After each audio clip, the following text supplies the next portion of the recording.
Hello, curious minds, and welcome to this intellectual journey. I'm your guide on this deep dive into the ideas that have shaped our world, and today we tackle one of the most fascinating figures in the history of thought. A man who held the fate of the known world in his hands. Imagine the most powerful man on the planet, an emperor commanding armies, dictating laws, living in a marble palace.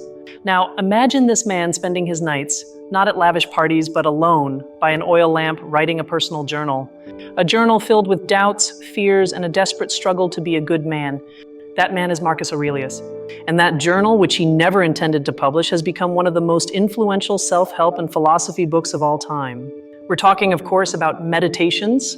The big question this book tries to answer is one that haunts us to this day. How can we live a good, tranquil life in a chaotic and unpredictable world? Before we dive in, a quick note. To bring this narration to life, I've used artificial intelligence tools to generate the images you see. Think of them as a canvas, a way to illustrate the ideas and the atmosphere of what we're discussing. They won't always be a literal representation, but rather a visual accompaniment to let your imagination soar with me. I sincerely hope you enjoy it. In this video, we're going to deconstruct Marcus Aurelius's philosophy. We'll not only see what Stoicism is, but how he, the philosopher-emperor, used it as a practical tool, an art of living, to face war, plague, and betrayal. We're going to decipher his operating system for human resilience. Stay with me, because this is truly fascinating. To understand Meditations, we first need to understand the man and his time. Marcus Aurelius was no ivory tower philosopher. He was born in 121 AD into an elite Roman family. He was adopted by Emperor Antoninus Pius and groomed from a young age to rule. He received the best education money could buy, studying rhetoric and, crucially, philosophy. But his reign, which began in 161 AD, was far from peaceful. Contrary to the Pax Romana of his predecessors, his time as emperor was marked by constant crisis. He had to fight on two fronts, against the Parthians in the east and against Germanic tribes along the Danube. It was a life of military campaigns far from the comforts of Rome. And it wasn't just war. The Antonine Plague, believed to be smallpox or measles, ravaged the empire. It's estimated to have killed millions of people, emptying cities and weakening the army. Imagine trying to govern amidst that level of death and panic. This is the crucible in which his philosophy was forged. This is where Stoicism comes in. What exactly is it? It's not what we commonly think. To be Stoic in modern language means to endure pain without complaining. But ancient Stoicism is much deeper. It's a complete philosophical system founded in Athens by Zeno of Citium around 300 BC. Its name comes from the Stoa Poikile, or painted portico, where he taught. The Stoics believed that the universe is a living, rational, and ordered organism. They called it the logos, a Greek word meaning reason or word. For them, everything in the universe, from the movement of the stars to the growth of a plant, is governed by this divine reason. And we as human beings have a spark of that logos within us, our capacity to reason. Therefore, the goal of the Stoic life is simple and at the same time incredibly difficult. It is to live in accordance with nature. This doesn't mean going to live in the woods. It means living in accordance with our nature as rational and social beings. It means using our reason to understand the world and acting with virtue in harmony with the universal logos. Marcus Aurelius wasn't an innovator of Stoicism. He was above all a practitioner. His meditations are a testament to his daily struggle to apply these principles. And his greatest influence was a man who couldn't have been more different from him, a freed slave named Epictetus. Marcus Aurelius never even met him, but he studied his discourses religiously. Epictetus taught that philosophy is not a game of words, but a workshop, a place you go to heal your soul. And his central teaching is the most important concept Marcus Aurelius adopted, the one that defines practical Stoicism. It's the idea that divides the universe into two very clear categories. This is the famous dichotomy of control. Epictetus said, and Marcus Aurelius repeats it constantly, that some things are within our control and others are not. It's that simple. What's within our control is our inner world, our judgments, our opinions, our desires, our aversions, and our decisions to act. And what's not within our control? Practically everything else. Our body, whether we get sick or grow old. Our reputation, what others think of us. Our wealth, if we lose it in a disaster. The weather, other people's actions, war, plague, death. All of these, the Stoics say, are external and indifferent. Now, indifferent doesn't mean they don't matter. Of course, you'd prefer to be healthy than sick. What it means is that these things are indifferent to your virtue and your happiness. Happiness, or eudaimonia in Greek, doesn't come from acquiring external things. It comes solely from exercising virtue and reason, which is the only thing we control. Most of our unhappiness, Marcus Aurelius argues, comes from wishing that things we don't control were different. We get angry because there's traffic. We get depressed because someone doesn't treat us well. We agonize over the economy. We are, in effect, demanding the universe bend to our desires, and the universe simply doesn't work that way. The Stoic, instead, focuses 100% of their energy on what they can control: their reactions, their judgments, their actions. If I'm stuck in traffic, I can't control the traffic, but I can control whether I yell and get frustrated, or if I use that time to listen to a podcast or simply practice patience. That choice is my power. Marcus Aurelius reminds himself of this again and again in Meditations. He writes, "You have power over your mind, not outside events. Realize this and you will find strength." This isn't a book he wrote for us. It's a journal he wrote for himself to remind himself of these principles in the cold mud of the battlefront in Germania. This idea of the dichotomy of control leads us to the second pillar of his practice, the discipline of perception. Marcus Aurelius understood that it's not events that disturb us, but our judgments about those events. This is an idea that modern cognitive behavioral therapy, or CBT, has embraced. But Marcus Aurelius was practicing it 2,000 years ago. He writes, "If you are distressed by anything external, the pain is not due to the thing itself, but to your estimate of it, and this you have the power to revoke at any moment." Think how radical this is. If someone insults you, the insult itself is just sound. It's your judgment. "This is terrible. I've been disrespected," that causes the pain. You can choose not to accept that judgment. He practiced an exercise we might today call deconstruction, or objective description. When tempted by a luxurious delicacy, he would tell himself, "This is the corpse of a fish. This is the corpse of a bird." When he saw expensive wine, he reminded himself, "This is just fermented grape juice." The goal wasn't to be a buzzkill.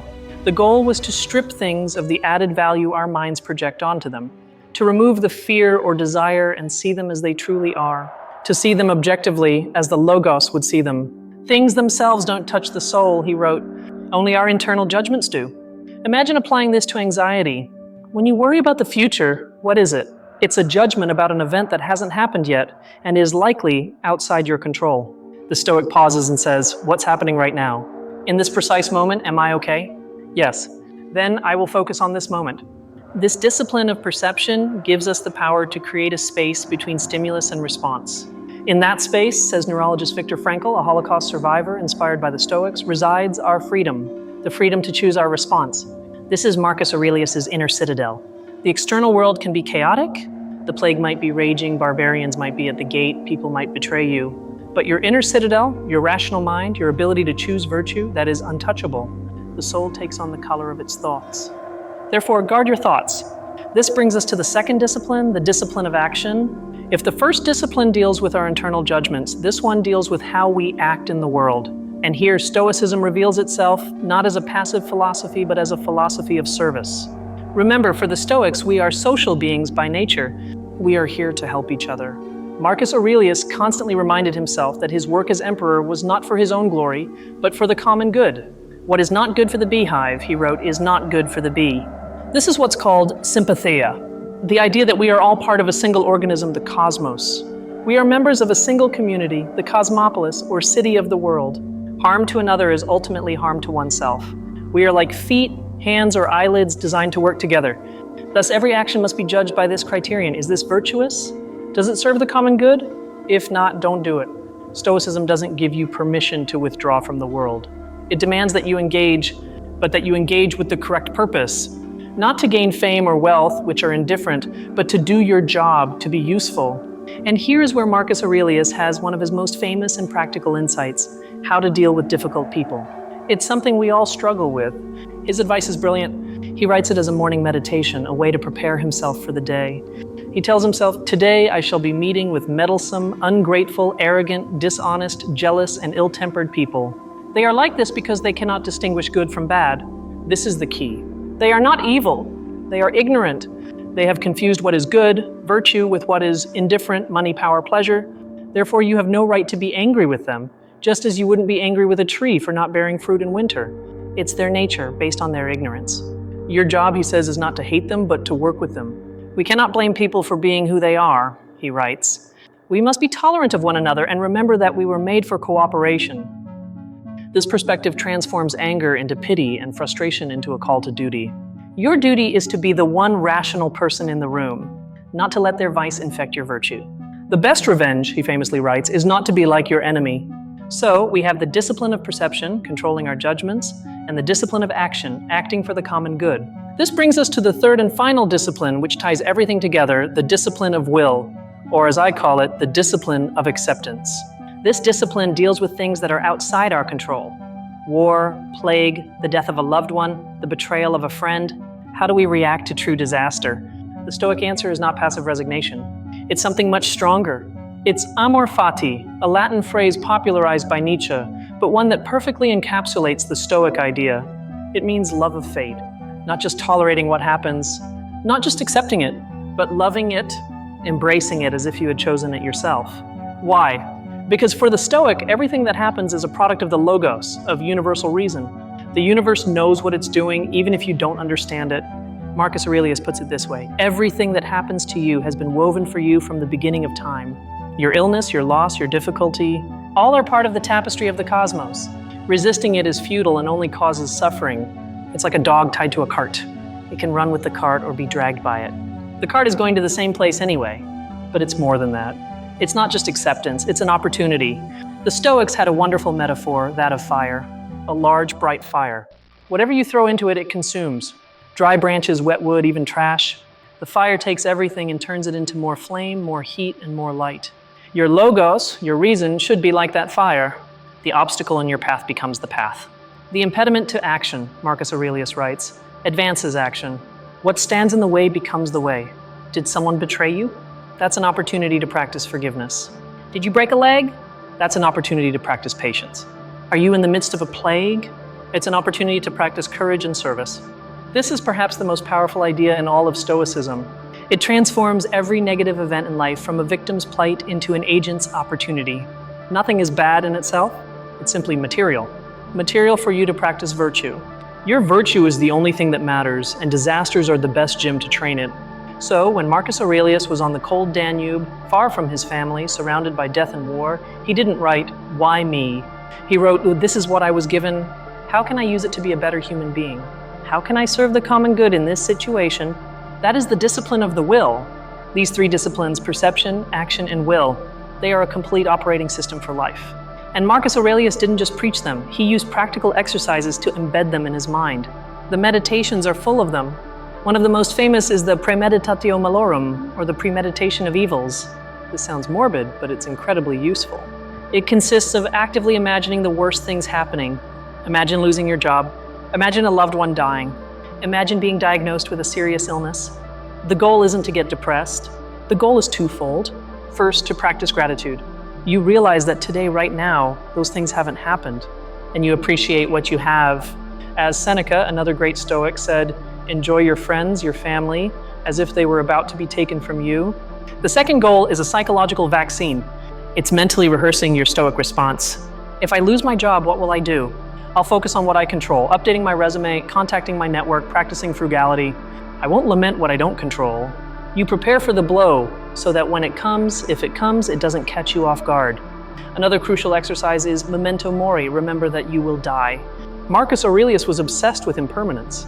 He constantly reminded himself that he and everyone around him would die, that the great Emperor Augustus, that Alexander the Great were all dust, that the ovations of the crowd were just fleeting noise. Again, this isn't to be depressing, it's to be motivating. You have limited time on this earth. Are you going to spend it on trivialities? Are you going to spend it angry at someone on the internet? Are you going to spend it chasing fame or wealth that you can't take with you? You could leave life right now, he writes to himself.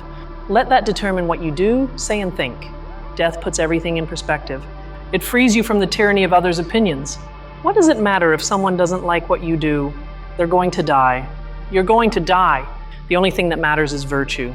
Did you act with justice, with courage, with temperance, with wisdom? That's the only thing no one can take from you, and the only thing of real value. A third exercise is the view from above.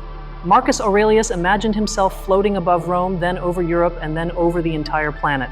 He saw all of humanity with its trivial wars, its small anxieties, its loves, and its hatreds, all from a cosmic perspective. The whole world, he wrote, is but a point. This exercise crushes the ego. It makes you realize how small your problems are in the grand scheme of things. It connects you with sympatheia, with the fact that we are all together on this small blue rock. It gives you perspective. That argument you had, That grudge you're holding? Seen from orbit, it's simply absurd. This is the toolkit: objective perception, action for the common good, acceptance of fate, premeditation of disaster, and the constant awareness of death and the cosmic perspective. This is the system Marcus Aurelius used every day, not to be a philosopher in the academic sense, but to be a good human being. Now, it's important to pause. This system is powerful, but Marcus Aurelius was no saint.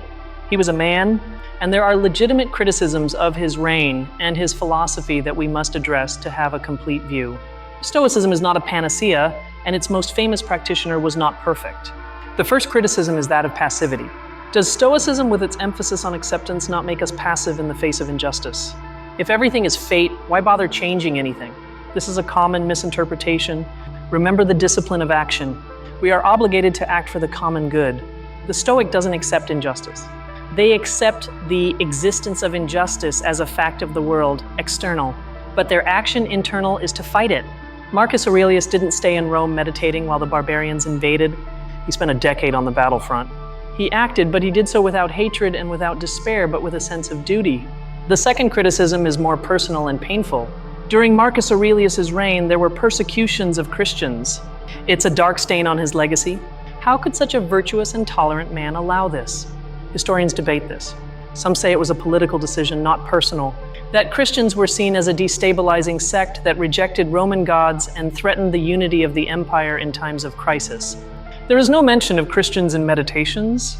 It's likely that Marcus Aurelius, the philosopher, saw them as a group of irrational fanatics whose pursuit of martyrdom was a form of theatrical exhibitionism, the opposite of a Stoic's rational, dignified death.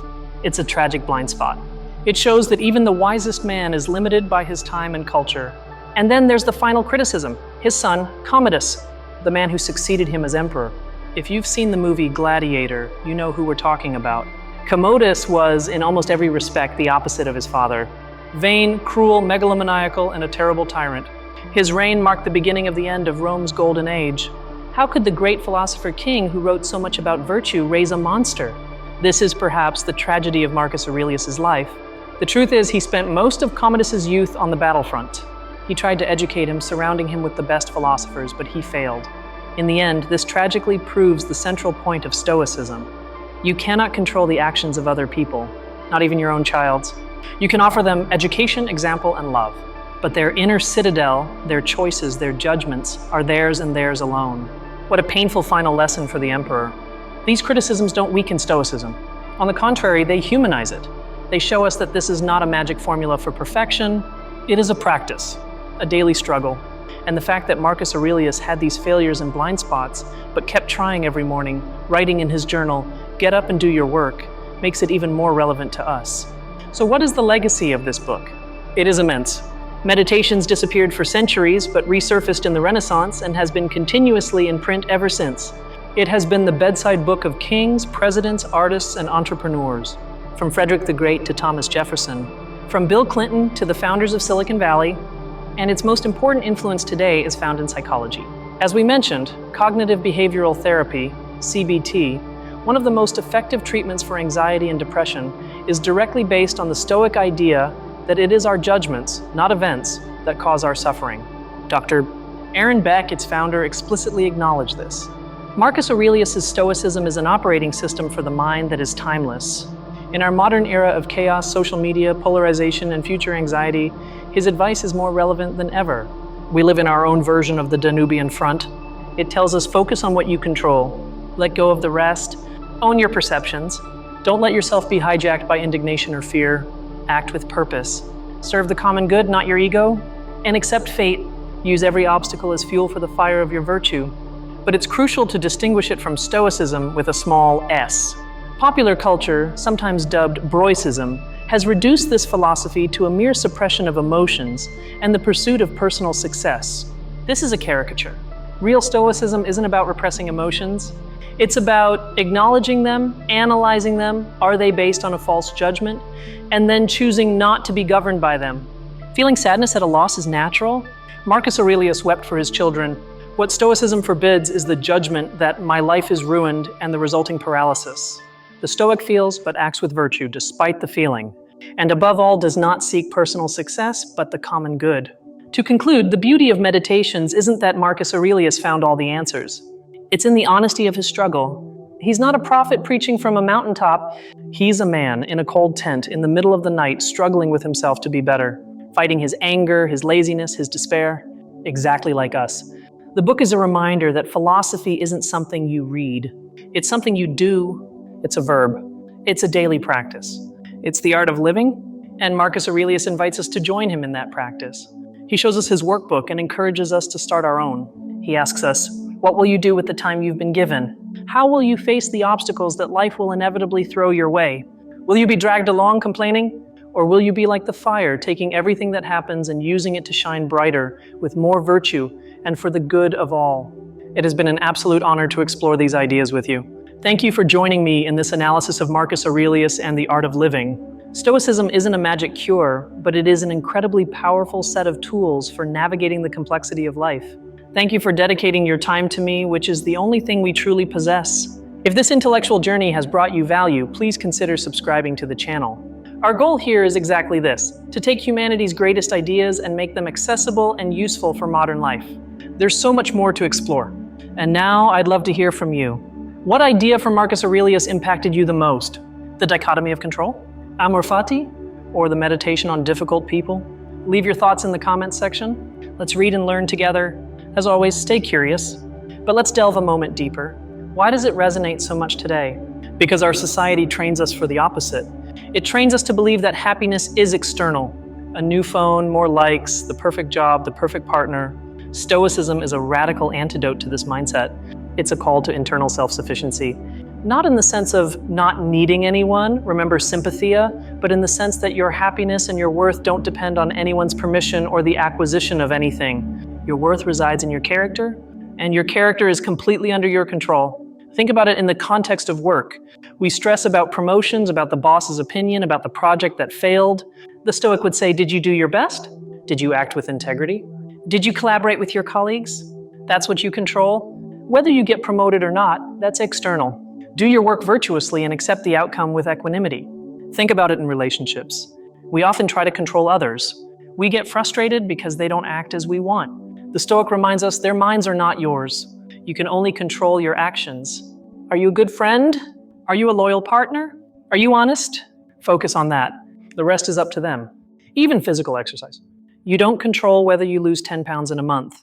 You control whether you go for a run today. You don't control whether you win the race. You control whether you train with discipline. Stoicism moves the goalpost from the result, external, to the process and effort, internal. This is true Stoic freedom. It's not the freedom to do whatever you want. It's the freedom from being disturbed. It's the calm of knowing that no matter what happens in the outside world, your inner citadel is secure. Because you've placed your happiness in the only place no one can touch, your own virtue. That's why Meditations is not a book to be read only once. It's a manual for life to be consulted again and again. It's a mirror. It shows us our own hasty judgments, our fears, our petty vanities. And then, with the tired but firm voice of an old soldier, it tells us, you can do better. Be a good person. Start now. Let's remember that phrase, the impediment to action advances action. What stands in the way becomes the way. The next time you face a problem, a frustration, a disaster, stop, breathe, and ask yourself, how can I use this? How can I turn this poison into medicine? How can this make me wiser, braver, more patient? That is the Stoic question. And practicing it day after day is the true art of living.